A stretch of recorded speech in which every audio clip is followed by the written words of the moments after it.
Hi, this is George Alger. Welcome to today's segment of Our Ventura TV. Today we're going to be speaking about organ and tissue donations. And joining us is Steve Weed, who is an organ recipient. Welcome, Steve. And just so that we're all on the same page here, what does this even mean, organs and tissue donations? Hey, good morning, George. Thanks for having me on. Organ and tissue donation is kind of the last resort treatment for serious illnesses.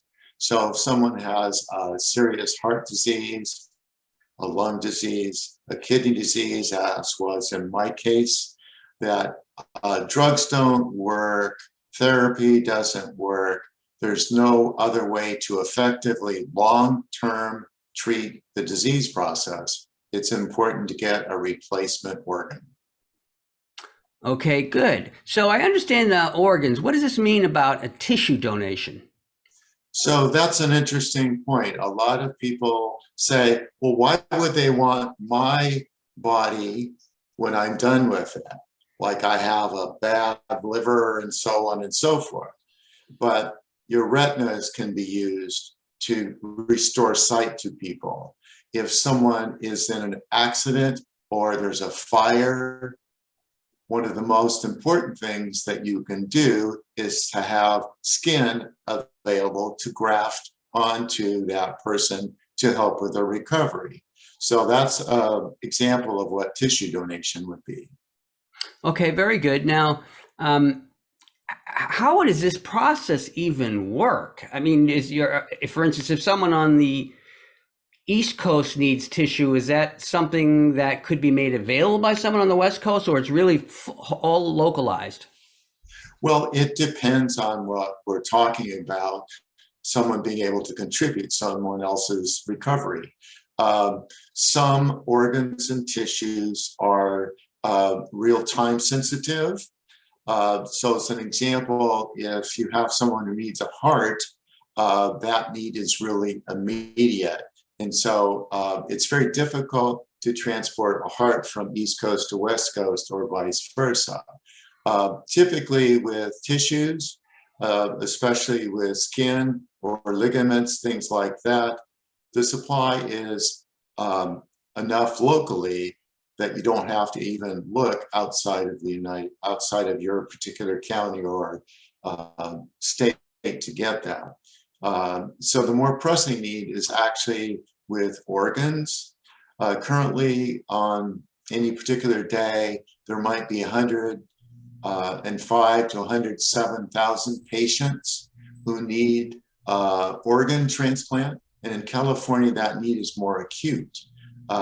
Any one particular day, there might be 40,000 people in the state of California that need a heart, a liver, lungs, kidneys, pancreas, those type of organs. So that's really where the more immediate need is. When someone dies and they are a donor, there must be some time period when the organs and tissues are, whatever the terminology is, they're still good.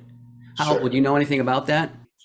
There are very stringent guidelines about how someone can donate their organs after they're deceased. And it's one of those situations where, first of all, a lot of people can sign up to register as an organ donor well in advance of their demise. And so that makes their wishes perfectly clear. No one is ever compromised in terms of their care in a hospital just so that their organs can be donated. That never happens. There are serious repercussions if there should even be that hint. Hospitals can lose their licensing if there's some concern about that. So that never happens. And there's a rigorous process for screening the organs to make sure that the person that whose organs are given to someone else are viable. Typically, there's 2 to 3% of the people that sign up on the organ donation registry whose organs are actually used. The qualifications to medically match someone and make sure that an organ is viable in a recipient are very stringent. the only familiarity I have with being a donor is through your license. Is that the case, or is there more ways to donate? Well, when someone goes to register, if you're a first-time registrant, typically someone at the DMV will ask you if you would like to register as a donor.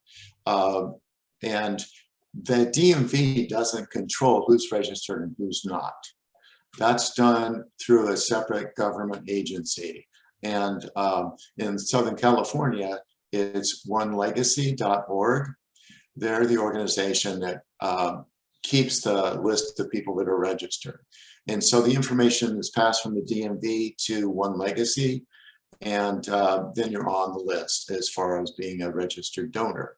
So it's kind of separate, but anyone can go to www.donatelifeca, or excuse me, Donate Life California, or donavidaca.org, and sign up to be a organ or tissue donor right there. Okay, good. And I believe you wanted to speak a little bit more about, being a donor. Sure. So a lot of times, some people will think, well, okay, that's somebody else's challenge, right? But you would be surprised how many people that you may know that have that need. So how does that affect the person who receives the organ? And gosh, I guess I can talk about that since I received 2 transplants of kidney. When I was 3 years old, I had a childhood disease with an elevated fever that damaged my kidneys. And fortunately, there weren't a lot of symptoms when I was that young. My kidneys seemed to recover, and eventually I grew up to be an adult and do a lot of things. So much so that when I was in my early 30s, I actually ran a marathon. And everybody gets all excited about that. But what they don't know is that I ran 2 marathons with a kidney function of 50%. So that's like so many of these serious diseases. You can be fine until you're not. And for me, that happened in my mid-50s. My kidney function had decreased to about 10, 12%. And by that time, I was anemic because kidneys affect your red blood cell production. I was also very foggy-headed because my body's, even though I was on dialysis does not clear all the toxins in your body. So I wasn't functioning very well. I was tired. I was irritable all the time. So that was the time that I needed an organ transplant. And fortunately, that's a truly amazing process. I was only on dialysis for about 1.5 years, and I received a transplant here in Southern California. And when my wife came in a day and a half later to visit me, she looked at me and she said, "Wow, your eyes are blue again. You have color back in your face." And she said, you seem more relaxed. And I said, I am. I feel like calm. And it's truly amazing for me to experience that. But it was also especially important to my wife because she'd been basically the breadwinner, playing parts of both parenting roles. At that point, we had a 2-year-old and a 5-year-old. It changed her life completely. It allowed me to see my boys grow up. They're now 16 and 19. And the value of having me in their lives has been tremendous. So that's me. That's my family. But I also know from talking with a number of families whose maybe a son or a daughter or a husband or a wife has donated their organs, it makes a huge difference for them. I want to thank you very much for everything you've shared right now, and This is George Alger signing off for this segment of Our Ventura TV. Until we meet again.